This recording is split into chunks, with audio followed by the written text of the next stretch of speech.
Download this app for free at newsvoice.com/Jimmy or click the link under this video. Hi, everybody. Welcome to the Jimmy Dore Show. I'm here at the miserable liberal, Ron Placone.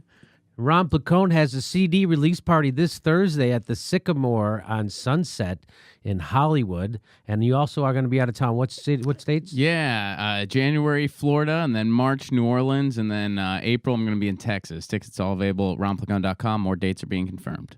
Okay, so we've been really covering the Russiagate here, and well, all we do is ask for evidence, right? So there's a lot of hatred, just like when Barack Obama was president, and people were screaming, "Where's his long-form birth certificate? He's not a real citizen." You know, you go, "Well, we'd like to have some evidence to confirm your conspiracy theory that the president isn't a citizen," and there never was any, right? So this is the same thing happening. People hate Trump so much, they're willing to believe anything about him. And so we just keep asking for evidence here.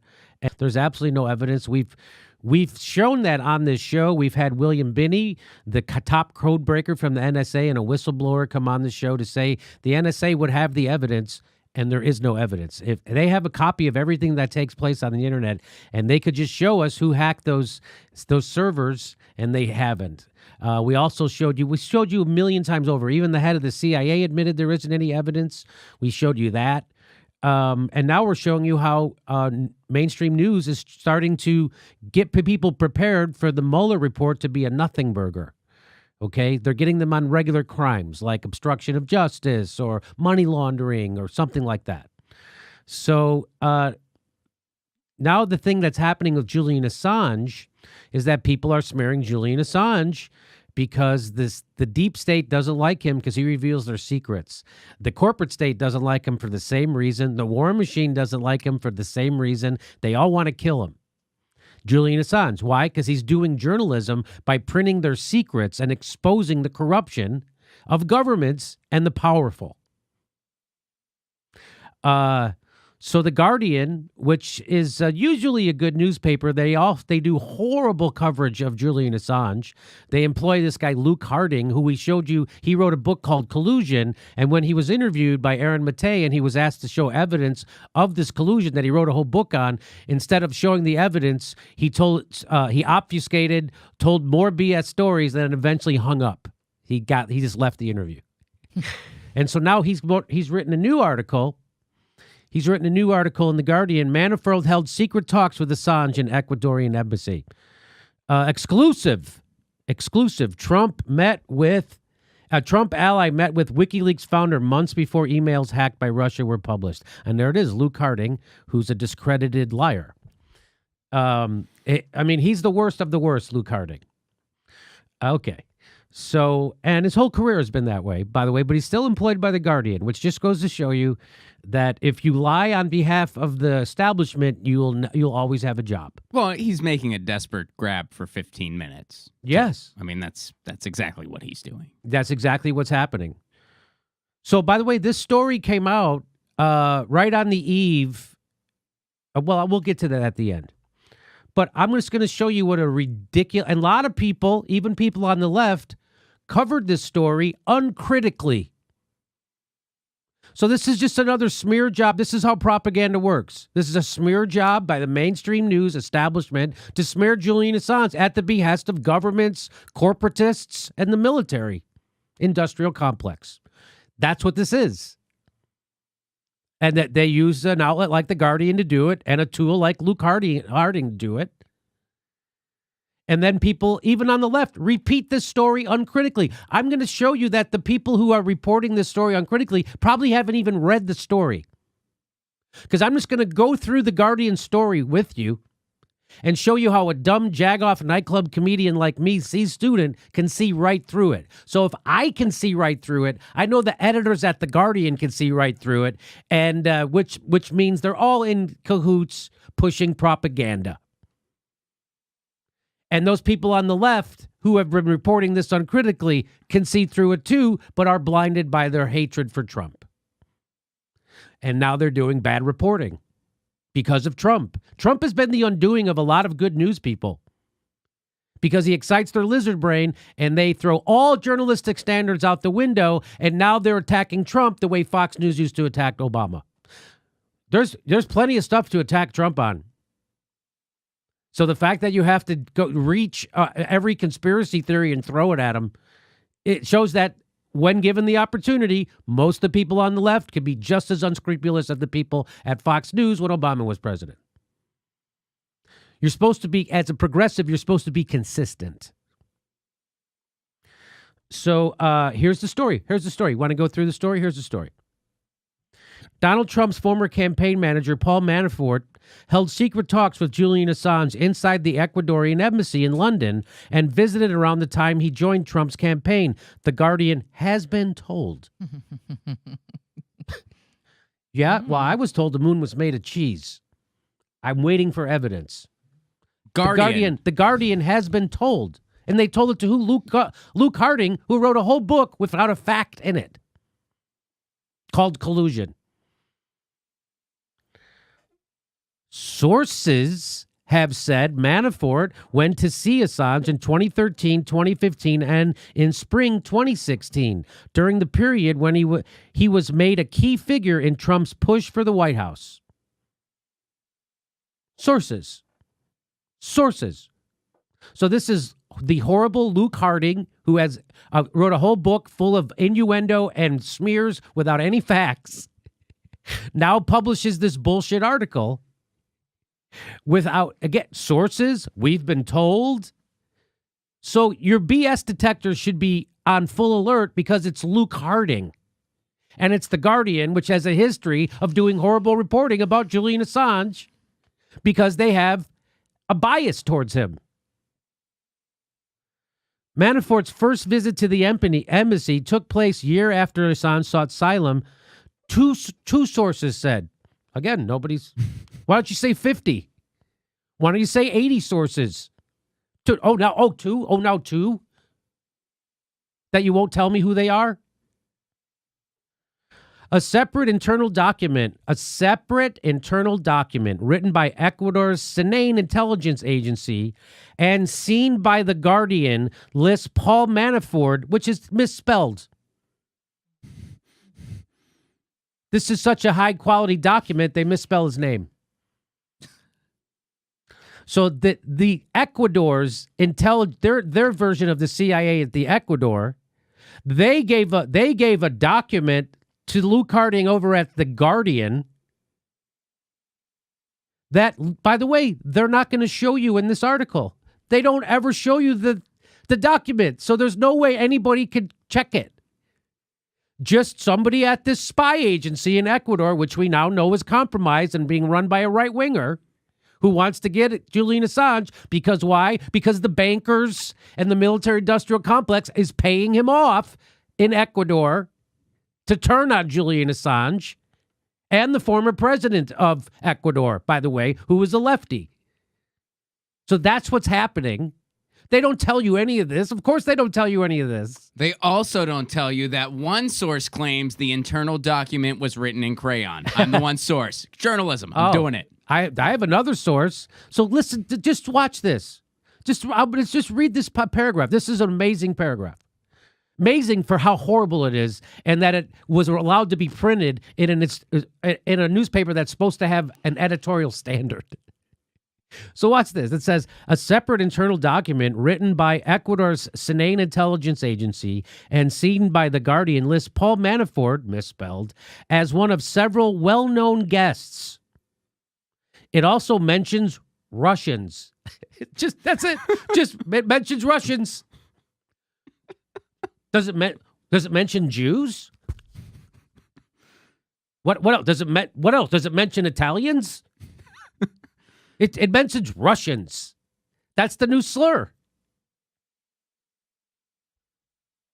It doesn't tell you what it says about Russians. It could say Russians weren't there. It just mentions that Russians they have some good caviar. What did they say about? They don't even. So in the article, they don't even say what the intelligence agency says about the Russians, and everybody who reads this just goes, "Oh, I guess that's okay." What did you want to say? I just picture someone like unraveling like a scroll, and they're like, "We got it," and it just says Russians. Like, this is big. I also think it's hilarious, Jimmy, that Paul Manafort, several well-known guests. He's so well-known they can't spell his name right. Right. I know. So look at that. That's an amazing. They're just hoping that the people, I don't know. I'm guessing the people who wrote this or put this in this article, the people at The Guardian, are hoping that you're a moron.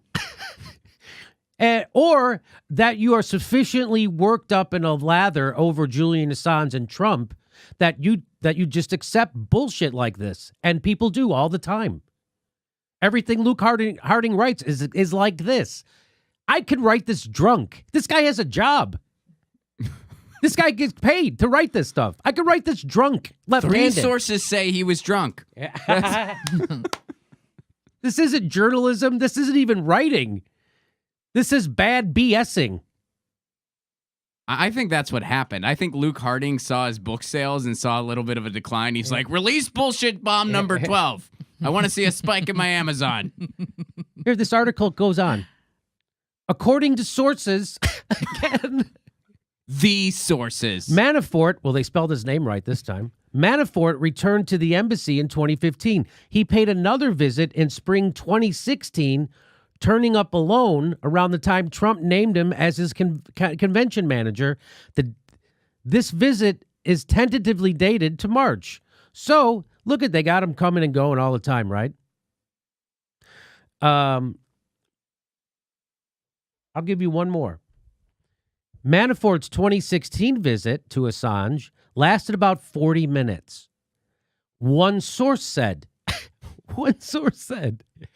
adding that the American was casually dressed when he exited the embassy, wearing sandy-colored chinos, a cardigan, and a light-colored shirt. That sounds like Manafort. Boy, if only someone was smart enough to have a video camera somewhere near the Ecuadorian embassy. I mean, there's got to be one. I mean, I bet there's probably 1,000. And none of them picked up this American casually dressed when he exited the embassy, although they know exactly what he was wearing. They know exactly what he was wearing. Sandy-colored chinos, a cardigan, and a light-colored shirt, but they can't tell me who the source is. Well, but that was the one source with a hell of a photographic memory. Yes. The rest of them, the other two were like, we're not really good with, we're not fashion experts. And the one was like, I'm good at this. And was like, it was cardigan. Let me tell you something about the Ecuadorian embassy. There are more cameras pointed at the Ecuadorian embassy inside and out than there are in a camera shop. How about that? There's got to be 1 million frickin' cameras pointed at the embassy. They got no video. They got cameras inside the embassy. They get cameras in the reception. They got cameras on the street. They got cameras inside the rooms. They got cameras everywhere. Countries have cameras pointed at Ecuador. Ecuadorian embassy. Are you kidding me? And there's no picture. Nope, nobody got him. Ooh.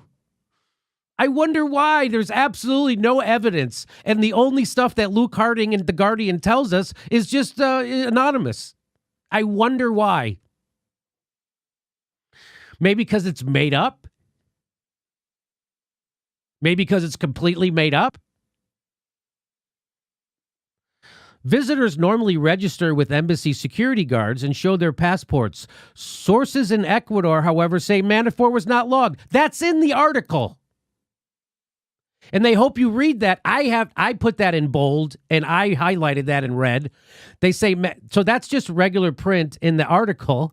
So you would hope, I guess they're hoping you don't notice, or you're a moron, or you're sufficiently foaming at the mouth over a Julian Assange that you don't care that that's ridiculous. So they know what the fuck he was wearing, but he wasn't logged in.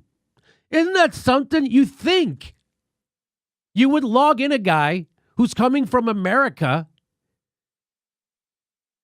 wearing chinos to visit Julian Assange. Nope. No log. Really? So the people, so the Secret Service or the CIA, or the intelligence agency from Ecuador didn't think to make sure everybody signed in? Of course they did. Well, maybe it was just such an unassuming cardigan. They were like, he's fine. But the one guy they don't log in is the linchpin to this entire investigation. What are the chances? 0. That's what the chances are. 0. And that's why the story's bullshit. And if anybody read it, they would know immediately, if they weren't already worked up into a frickin' lather and they can't see straight. Have you seen people reporting this story uncritically? I have. It breaks my heart. It's hard to watch. This is the kind of shit the left is supposed to be exposing, not pushing. This is propaganda of the highest order. And if you consider yourself a news person and you're on the left and you can't see through this shit, you should take a vacation and get your fucking head on straight. In sum, The Guardian published an article today that it knew would explode into all sorts of viral benefits for the paper and its reporters, even though there are gaping holes and highly sketchy aspects to the story. That's a media pattern we've seen over and over with this story. Yes. And then they took so much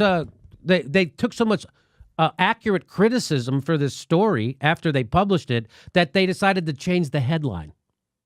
So now the headline used to be this. This was the original headline. Manafort held secret talks with Assange in Ecuadorian embassy. Now here's that.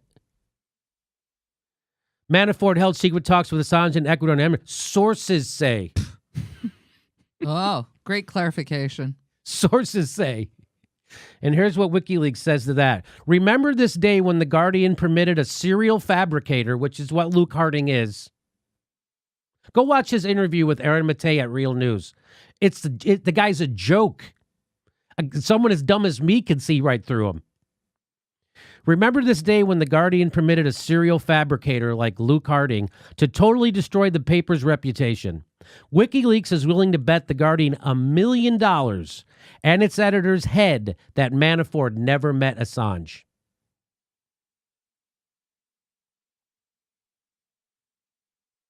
Let's remember, WikiLeaks has never had to retract anything they've ever printed. The Guardian has to do it on a daily basis. And this whole article should be retracted, and they should issue an apology to journalism.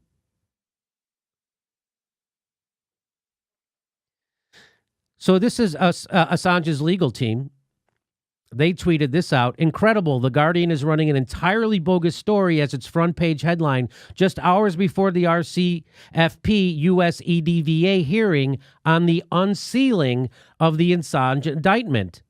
Dan Collins and Luke Harding have been peddling entirely false Russia propaganda for months. Hashtag fake news. These guys, Luke Harding, these guys are the traitors of journalism and the First Amendment and freedom and liberty and all that is right. Julian Assange exposes war criminals. These guys cover for them. That's your establishment news. And what pains me is to see lefties repeating shit from The Guardian and Luke Harding uncritically. Oh, by the way, if you go on Twitter, Hannah Jonathan, the Assange legal team, if you go on there, this is how their account comes up. That's how their account. Oh, you think it's because she was calling someone a name or something? Or no, it's because they're printing stuff that's important. That's why. This is what your social media does. This is Orwell in action. That's what this is. Do you know this person doesn't follow anybody? Hannah Jonathan doesn't follow anyone on Twitter. But temporarily restricted because it's one big capitalist gangbang run by oligarchs, and you're not invited to the party. And if somebody wants to tell you the truth about war or our oligarchs, this is what happens to them. This is the world we're living in. I'm surprised I'm allowed to say this on YouTube, which is owned by Google, which is a big part of the problem. Google right now trying to figure out how to advance censorship in China for profit. How to help communist organizations who want to suppress their people and limit freedom. Google's going to help. And they're helping right now inside the United States by suppressing our videos. Their algorithms done in secret, which should be a scandal right there, has been screwing independent news, and you know that. And they're pushing the establishment narrative. Well, this is also that. Look at that. This is Twitter doing it. Facebook just got rid of 800 pages that are critical of the establishment. But the left will keep fucking doing this. They're so caught up in their hatred of Trump that they can't see straight. They can't even see straight enough to defend Julian Assange. That's how fucked up the left is right now. When I say the left, I mean people who call themselves the left. Democrats aren't left. The Democratic Party is not left by any stretch of the imagination. The Democratic Party is the problem. So there you go. I wanted to cover that. And now you know why when Trump says fake news, now you know why it lands. And so making fun of Trump calling fake news also doesn't help. All this shit that the people who consider themselves anti-Trump, it doesn't hurt him. He called Adam Schiff shit. That doesn't hurt him. Look what he called Jim Acosta a jerk. That helps Trump. You know why? Because the mainstream news media sucks. That's why we are here. That's why they do this. God damn it. Anything else? I'm done. Well, I go to Luke Harding on Twitter, and I can still access his Twitter Isn't account. that weird? You can get at his account even though he's spreading lies constantly. Well, I was just going to say, when the Guardian article hit, a bunch of corporate media outlets picked it up, ran their own article, basically parroting the Guardian. The source they point to was the Guardian. Yes. A not sourced article. It was like, this is a real life game of propaganda telephone. Yes. That's what this is. That's exactly how it happened. I saw lefty news shows reporting this uncritically right from the Guardian, and they don't even point out it's not fucking sourced.